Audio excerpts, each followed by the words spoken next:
All right. Hello and welcome back. I'm Erik Sunset, your host of the DocBuddy Journal. Of course, you know this if you've been a listener of the show. Here at DocBuddy, we deliver healthcare solutions that take the pain and cost out of broken workflows, like with OpNotes, which gives ASCs the power of instantly generated operative reports approved from the point of care. You can learn more about OpNote and all of our solutions at DocBuddy.com. And today, I'm really excited to share that we are joined once again by Jessica Bush. Jessica is the CEO of Real Change RN. We got to bump into each other at ASCA in Denver, which what a great venue, what a great event. So really nice to chat with you then. Even better to chat with you now. Jessica, how you doing today? Hey, I'm awesome. I'm excited to be here. Thanks for the opportunity. Oh, of course. It's totally our pleasure. And we were just talking before we recorded or hit record that it's a beautiful Friday. Some maybe more beautiful weather-wise than others, but still just a great day. So excited to chat with you. Yeah, I was thinking about this morning, and we've been talking a lot at our gym about mindset, right? And how you have to choose to have a good day. Every day could be a good day if you start off with that as your mindset. And so here in Michigan, it's a little bit gray and cold and gloomy on a June 6th day. But hey, today is a good day, Eric. You gotta take what it gives you, and it's kind of funny. There's this silly saying, "It's a great day to have a great day." Yeah. Like to your point around mindset, and you hear that and you go, "Oh, okay, like that might be a little corny," but there's actually a lot of layers to. It's a great day to have a great day, and it all comes down to mindset. That's so true. And it's funny because it's something that we've been really diving into a lot because what you believe really shapes how you experience your life. Like who you are as a person. What are the things that you filter, when you're making decisions, those values that show up in your calendar, in your checkbook, in how you live your life. And so when you know what you believe and you can live those things out, I think every day could really be a good day. Yeah, I agree with you. And there's even this is maybe a little bit of a tangent, but even coming down to like the media that you consume and the time of day that you consume that media. And I'm not talking about cable news necessarily, but if you're one of the folks that loves a serial killer, documentary, maybe don't watch that at the end of the day so you're not putting that in your brain to fall asleep and marinate on. I don't know. Maybe that's just me. I totally agree. Yeah, yeah. No, it's important. What you take in is what you're going to put out. Who you surround yourself with is who you're going to become. How can you elevate who you are now, working towards who you want to become? Yeah, it doesn't happen in a silo, and this is like the best segue I'll ever have. Before we hit record, we were talking about more work related things, especially at the surgery center, and how leadership drives culture, and you can't have this culture of I just have to do everything on my own. I'm a one woman or one man show, and this is just how it is. That will degrade quality of life, quality of work, and just that overall experience. It may make it a little tougher to choose to have a great day if you are always on an island. That's not how we're wired, right? It is one of the hardest things that our leaders face, because even if you think of our C-suite executives, you often do feel like you're on your own. You have to really learn how to navigate through and leverage your teams, the people who are put in your path to help collaborate and move you forward. And if you don't have people like that, how do you find them? One of the things here in Michigan that I'm a big part of is our ACHE chapter. Going around to establish intentional relationships with people that can add value, to your life. And thinking too, when you give value, you get so much value. So how do you create connections, right, that propel you forward? We were talking so much about the value of trust in relationships and how people are really talking about how it's so important to have trust in relationships with colleagues, with patients, with everyone, right, in your relationship circle. And you establish trust by being vulnerable and connecting, which is something that can be really hard for a lot of us. It can, and this is again maybe a little bit of a tangent, but this is where my mind goes in my seat at DocBuddy. you have all of these new AI tools, Chat GPT, Claude, Gemini, whatever one you like, and it makes it really easy to deliver a lot of messaging or a lot of different kinds of messaging to a vast array of people. How many email addresses do you have? How many LinkedIn connections do you have? And all that really serves to do is create clutter because they're it's lacking in that authenticity, as you put it, the vulnerability and wanting that human connection. So I'm kind of pleased to see that there's been a rebound post COVID for that hunger and that thirst for authentic connection. And then sort of on the biz dev side of things, there's just so much junk that hits my email inbox. I'm sure it hits yours too. And you look at it and you're like, this person doesn't know who I am. They didn't actually write this. This doesn't apply to me. Like delete, block, mark spam, never see it again. And on the other end of this is that if you are authentic and want to make that connection genuinely, I think people are really receptive to that. I think that's what people need right now. We need truth, right? We want to know what's the real deal. And I think that's the same for when we're considering leaders and team members. Team members want someone worthy to follow, right? You're not really leading anyone unless you have people who want to follow you.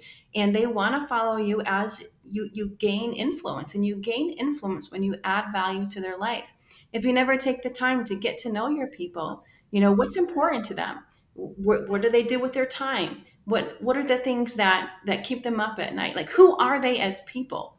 As you create those connections, you are building a relationship that helps drive productivity, that helps with employee retention, that helps give awareness to the things that are your blind spots, right? So much comes from having those authentic relationships in our life, not only as leaders, but as people, right?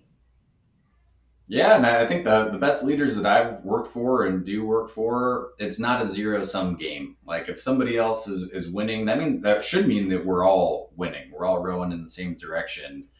And that is obviously huge for our friends at healthcare facilities, surgery centers in particular, where hiring is still so difficult, staff retention is still so tough. So, Jessica, from your perspective, what are some of the best leaders in healthcare doing that either they have learned innately or know innately or have had to learn along the way? Do you think? The best leaders that I have seen that really create amazing teams that deliver amazing patient experiences are the leaders that go to where the work is being done and they show up with full presence and visibility. They are there making themselves known. When you're a team member, delivering care to patients, if you never see your leader, do you really think that they care about you or about the service that you're giving? When people are absent, people just assume they don't care, which that's often not the case. I look at her calendars, they're so busy. But your busyness distracts from the real deal. The real deal is, who are you? What do you believe? And what can you do for me? Right? That's what team members want to know. And when you can show up and you can lean into the work, talk to them about, what makes for a good day. What are some things that we can be doing better? What are the things that we're having problems with? What kind of equipment are we still lacking? When you begin to ask the questions around the service that your company is actually branding, you gain the insights that move the mark. I have seen this time and time and time again with big companies with amazing leaders. And the thing that they have in common is they always lean in to the people who are rendering the service. When you can be there present, at the front line, being attentive, listening, leaning in, you begin to matter to people and they begin to matter to you. That is the foundation of trust. And people want to know, can you help me? Do you care about me? And can I trust you? If they can answer all three of those questions about you and your leadership, you are going to have loyalty. You're going to have employee retention. You're going to have higher productivity. You're going to have higher employee engagement. It all comes down to the people. The people drive the company. Without them, you're going nowhere. So why not lean into your real drivers? Yeah, that strikes a chord in my mind. There's a big difference, and this is kind of a semantic difference, but there's a big difference between a manager, looking at your productivity on a spreadsheet, and certainly leaders need to be aware of the analytics and KPIs as well. But the managers in their ivory tower, management by spreadsheet. Don't bother me. Knock on the door before you come in. Like I'm busy, busy, busy. A leader would never do that, right? A leader cares about the people, right? You realize that I am here to add value to you and to help advance our mission, and what does that look like? And I think that's something for all of us to answer. What kind of leader are we? How do we want to be known? And how do we want to be remembered? How you show up every day is how you are branding yourself. How do you make people feel after you leave? All of these things around not just the kind of leader you are, but the kind of person you are, right? I've heard it said, and I hear it frequently. You cannot separate who you are professionally from who you are personally. So that sounds like a pretty high bar to clear, and certainly people can change and evolve and grow and become better personally and professionally. But there's not a split. Like you are you. You're not you at work and then you at home. What's your take on I think that? that's the same as values. Oftentimes when we do, value work, we'll try to help leaders understand their leadership style through identifying their core values. And they ask that same question, Eric. They're like, "Do you mean my values at work or my values at home?" And I'm like, "You actually have the same core values that you use to filter how you live your life every day. The things that you have to have in any situation." And the things that will always cause strife in your life if you don't have them. Like there are things that cause friction. Like we know something's wrong, but we don't know what it is. Oftentimes it's something rubbing against those core beliefs, that are causing that friction. And when you have awareness around what you believe and what you stand for, that helps navigate all of those leadership challenges of life. Helps you filter how to respond in situations, how to direct the ship moving forward, and also helps you to sleep well at night. Like I got to know that I showed up well and authentically, when I'm at work, and knowing that I did my best living through these values makes me feel, better about myself. And when we feel better about ourselves, we show up a lot better too. I want to talk in just a second about some of the key values or the key categories of values maybe you see for folks in healthcare that make them either as highly effective as possible or where maybe they could do a little introspection and see I have to work more in this direction or the other. But before we do, just maintaining a separate set of personal values versus professional values. I mean, there's a classic piece of literature out there, Dr. Jekyll and Mr. Hyde. Like, imagine the discord if I'm going home in my car now and I can finally be me again. Like you talk about being able to sleep at night. That would be pretty tough to be two different people, 5 days a week. Exhausting. Wouldn't that be exhausting? And That'd and be brutal. people try to do that, because they want to be seen a certain way. And the challenge around that is you have to really do the work to find out who you really are and what you really believe. That takes some introspection, some self-awareness, somebody to walk with you. We do that a lot in our coaching, where we help leaders identify the things that matter to them the most. Because once you can identify your core values and what you believe, that helps you to show up in the different contexts as the same person. It doesn't matter. People often, want some mentorship around what they did in this situation. Well, that can be really helpful, but when you know who you are and what you believe and the things that align with you, you're able to navigate those different challenges, as the same person. And when you can show up, with in a way that people know how you're going to behave, that creates some psychological safety that again helps to create connection, for life. Sure. Yeah. Wise words there. And then turning our attention to the leader either at a surgery center or at a practice or in a hospital department, what are some of the categories of values that you seek to identify? I don't know about categories of values, but some of the things that we have seen in research is that people really want leaders who demonstrate a high level of integrity. Leaders who follow through on what they say. They want leaders who are honest and transparent. That they could trust them and believe what they say to be true, and leaders who are forward thinking. Who know the way, go the way, and show the way. People who you can trust to actually lead you. It's so much better when you think about when you have a leader that you can trust, that demonstrates a high level of character. It's easy to follow them. You want to follow them, you want to be on that mission with them. If you have a leader who you're not really sure about, kind of shows up differently and doesn't always do what they say, they're kind of invisible. You see them on occasion. You don't believe they care about you. You don't know if they care about the mission. That type of leader is really challenging to follow. And oftentimes, you do see a lot of turnover, and it causes a lot of challenges within the whole organization. We have to be led by people who want to lead people well. Everyone deserves to be led well. And who you develop as a leader is so important. It adds so much value to you and to the team. So thinking about the things that matter. I always make this personal about what type of leaders have I had in my career that really made an impact.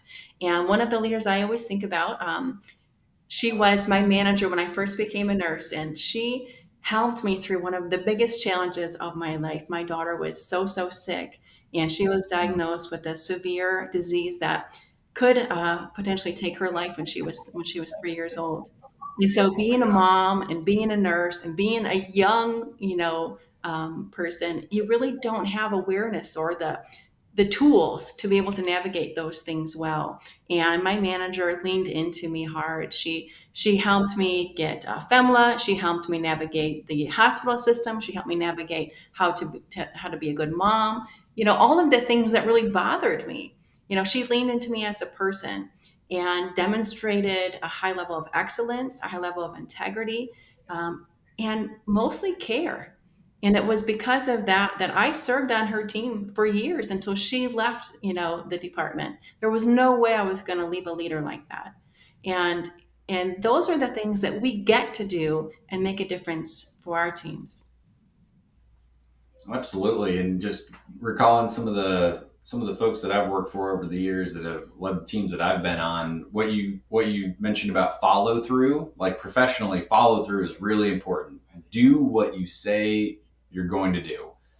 When that doesn't happen, or if it gets forgotten about, obviously it's incumbent upon you to make sure that eventually you get what you need. But the really high performing leaders just do what they say they're going to do. Might be at 2 a.m. You get an email with what you wanted. Work for some guys that evidently didn't need to sleep as much as I do. And then your story about your daughter and navigating that really trying time, the care. So to me, I pick those out as two really key factors for leaders. Do what you say you're going to do and care. And you don't have to care about every detail of a team member's life. You don't need to get in necessarily all the way into the weeds, into really personal matters, but you got to care a little bit. And it has to be authentic, like we've already said. Yeah, and not only that, but isn't that just a better day? When you're doing stuff that you love, there's no days that are full of work, right? When you get to do the things that are on your calendar, changing back to how we started this conversation, your mindset around the opportunities where you get to make a difference in somebody's life, where you get to change a policy or a procedure, where you get to help teams advance and increase their engagement, right? Deliver higher level quality outcomes to our patients. That's where you really can see the movement. And that comes from a heart that's motivated, full of passion and purpose. And when you lack passion and purpose, hello, we all are aware. We all are aware, right? Yeah, and I want to jam with you on this, having a day filled with purpose, and this is a little bit of an aside, but you don't necessarily need to have a C title to be a leader. You can definitely lead in your own capacity. So whether you're more on the front line of things or if you do have that C title, I think another important leadership quality is being able to say no. And the easiest no's are a meeting that you really don't expect to derive any value from or be able to deliver any value to. That's a waste of time. And I think that mindset trickles down through the org chart, regardless of sort of the power distance of your existing organizational structure. Let's cut through the clutter. Like, what really matters? And, through the lens of healthcare, the patient experience, the outcomes, ensuring that the facility or the practice is firing on all cylinders, like that matters. This additional call that I know I don't need to be on and that they're not going to get anything from me on either. You got to say no to that. That's just a toxic mindset. Being busy doesn't equal productivity. Amen to that. Absolutely. Because everything is important, right? But not everything is a priority. And how do you filter those things? And how do you delegate the things that aren't your priority, right? Thinking outside the Yeah. box. How do we solve these problems and make everyone feel like they're heard and validated? But there's a lot of ways to do that. You can still say no and help them feel heard and validated. And then for all of our sort of, I don't want to say ambitious, but all of our folks listening, working in healthcare out there that want to climb that corporate ladder, you certainly don't need to be in a leadership position to be a leader in your own right. What would you say to them, Jessica? I would say do what you love. You can only change yourself, and as you begin to grow yourself and seek things that you feel passionate about, that's how you begin to grow, to have movement. Like for me, being a patient for so long with my daughter, that was how I got that passion around patient experience. I started just helping in my surgery center, helping in the hospital that I was at, and my leader at the time says, Jess, there is no one more passionate about patient experience than you. We have to start a committee because this is when HCAPs, hit the hospital market. Would you mind to lead it? And that was what opened the door for me. I said, of course I would love to lead it. I am very passionate about the patient experience because I know that when we have staff who care about their patients and want to make a difference, that it changes the trajectory of their outcome. I was on the receiving end of that. And when we had good staff, we had good days. And when we had staff who didn't care, who didn't want to be there, who didn't want to show up, those were horrible days. And my daughter got worse because of it. There is Mm. such a link between positive outcomes and the patient experience. And all of that came from just leaning into the things that I loved and saying yes to them. And as you begin to look for those opportunities where you can add value, that's how you begin to grow. You have to first have something that you're passionate about. If you just want to, end up, having this position or that title, you might get that, but it might be empty as well, right? And that's not going to serve you or the people well. When you find what you're passionate about, lean into those things and see where can you add value in that area. What committee can you join? Who is exhibiting this type of leadership that you want to become? How could you be a part of what they're already doing? One of the leaders that I was seeking as a mentor, she was leading a leadership challenge mastermind. And I'm like, I love how this leader shows up. What can I do to learn more from her? And I just started joining those and leaning in and being around people who I feel are better than me, helps me to elevate myself too. So don't take such a big leap, right? Think about what's in front of you. What are the areas where you can lean in right now? Don't wait. Make today your best day and do it again tomorrow. If I can be so bold to, finding what you love is critical. That has got to be foundational for any meaningful work. But there's also parts of every role of every job that you are not going to love. And I think about our friends working in revenue cycle departments or billing teams. You probably don't love whipping the payers on ridiculous denials and going in and appealing those. Like, you may not love that. I know I wouldn't. I'm sure there are folks that do, and God bless you, revenue cycle teams that love sparring with the payers. So you don't have to necessarily love the task, but you can love excellence and you can love results and you can love Yeah. outcomes. I mean, at least that's what I tell myself when I'm doing parts of my job that maybe I don't love, but I still want to do them well. Yeah, yeah. And we all have those areas. Like Excel is not my friend. I love PowerPoint, Excel, all of that. Oh my gosh, it's such a learning curve for me.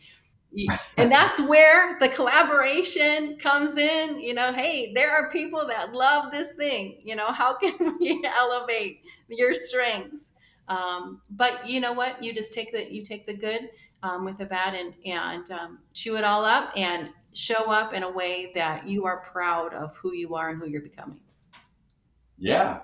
And in a leadership sense, Jess, this is an interesting sort of philosophical debate here that everybody's really good at some things and they're maybe not so good at others. And your key word there was delegate. Instead of needing to get better at all aspects of all things so that you're just as good at those things you maybe aren't so good at as the things you're innately good at, what if you focused on getting better at the things you're already really good at? That is the goal. That is strengths based leadership. And there is so much work being done in that right now, Eric, in so many different areas. The working genius, right? Like when you can lean in to the things that you love and focus on those strengths and make your strengths stronger. Like we always talk about that in patient experience. I'm not going to move a 1 or a 2 to a 10, but I can probably move an 8 to a 9, so that they're a part of our net promoter score. The Yeah. little things that you can do that can make your skill even more refined. You actually get to be an expert in what you focus on. And if your focus is broad, you can't be excellent in everything, right? Yeah. So I love that idea. What can you be excellent in? And then how do you get help in the other stuff? Yeah, yeah. That doesn't mean you can ignore all the other stuff. Maybe a little bit of help there. Oh, too funny. So coming back a little bit more on the patient experience, what kind of anecdotes do you have? Like to your point, that patient that rated you 1 or 2, that's just an unhappy person, or maybe they did have a terrible experience and they want somebody to know about it. But working towards that, improving that bottom end so that your floor is a little higher, right? Like maybe instead of 1 or 2, we can get our floor up to a 3 or 4 or 5 and continue to build on that. And then turning those sevens and eights into true net promoters at that 9 or 10 level. What are some ways you've seen that happen? Yeah, so it's always around communication, care, and courtesy. Those three things drive the net promoter score. And when you could deliver communication well with your nurses and your doctors, when you could show up with courtesy and kindness, and when you can care about their comfort, those three things are the things that research has demonstrated matter most to the patient when they think about their care. They don't have awareness around all of the things that we worry about, but when you listen to them, when you validate them, when they feel heard, right? They're looking for the same things that we're all looking for. Can I trust you? Can you help me? And do you care about me? If your patients can answer yes to those same three questions, you have loyalty for life. That's what patients need from us. And when we can show up and explain things in a way they can understand, when we can keep them informed of delays, where we can make sure that they have an understanding of how to take care of themselves at home, kind of all of those quality outcome measures that help facilitate that patient experience, that's where you begin to drive change. The awareness has to become, though, that this is not like something that's one and done. This is a culture and a process, right? You have to hardwire those behaviors because patients rate their experience on everyone, not just the person in registration, not just the provider, right? Not just the nurse. It was how did everyone behave in the frequency of these things. And when you take that whole thing all together, you have to realize that having a patient experience strategic plan around how we're going to show up and what we're going to do to ensure that we're hitting these quality outcomes, that's where you can start to get some alignment to create that structure. When somebody's out of alignment, Jessica, so you're working with a leader at a healthcare facility, and they recognize like, hey, I've got a couple of staff members that just like aren't on the same page. I think I'm doing all the right things as their manager, as their supervisor, as their leader, but I'm just not seeing them turn the page. We think we can get them there. So they're not outright toxic to the workplace or to the patient experience, but they're just not at the level that they need to be. What's the intervention there? Yeah, so you have to coach them up or coach them out. Those are the two options, right? Because what Correct. you permit, you promote. And if you allow that behavior to continue, that behavior will erode your whole culture. It only takes one person to make a negative impact. And that one person is kind of drowning your net promoter score. And so mostly because it feeds how everyone else behaves, right? Negativity just takes so much, but when you're positive and when you're seeking to add value, it gives to the patient and to the team. And so you have to really lean in. What is the gap here? Is it a motivation gap? Is it an education gap? Is it an attitude gap? What is it with this team member that's causing them to not meet the mark? And sometimes we can affect those things. We can affect their motivation by lots of ways, right? We can affect their attitude. We can affect their genuine care when they know that we care about them, when we can identify what those gaps are and how we can partner with them to help them elevate their performance. Most of the time, when you lean in to care about them and coach them up, they'll rise to the occasion. But you're always going to have those ones who don't. But those are the ones that you have to start kind of working their way out. We have to have team members who are in alignment with the mission and vision of the organization. And if we don't, right, we're not meeting our mark.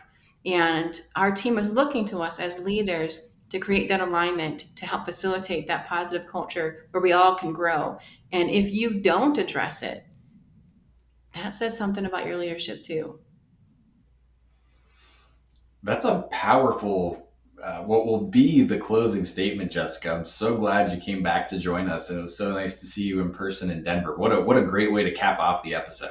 Yeah. Thank you so much for the conversation though. You can tell like this is my passion work. I love leadership. I love growing people, coaching them and partnering with them to help them become the leaders that they strive to be. And then of course the patient experience is my heart, being a patient with my daughter for so long and really creating a company where we can partner with surgery centers and hospital systems to elevate the patient experience and deliver that five-star care. It's such a privilege, and just thank everyone so much for all the hard work that they're doing. Well, it's obvious you are doing exactly what you love. Where can folks find you online to see you doing what you Yep, love? yep, Social media, website, where can they find you? yep. www.realchangern.com. Perfect. We'll make sure there's a link to the site in the show notes. And on behalf of the entire DocBuddy team, I want to thank you for listening. Be sure that everyone out there is subscribed on Apple Podcasts, Spotify, and YouTube so you always get the newest episodes of the show. Until next time, I'm your host, Erik. We'll talk soon.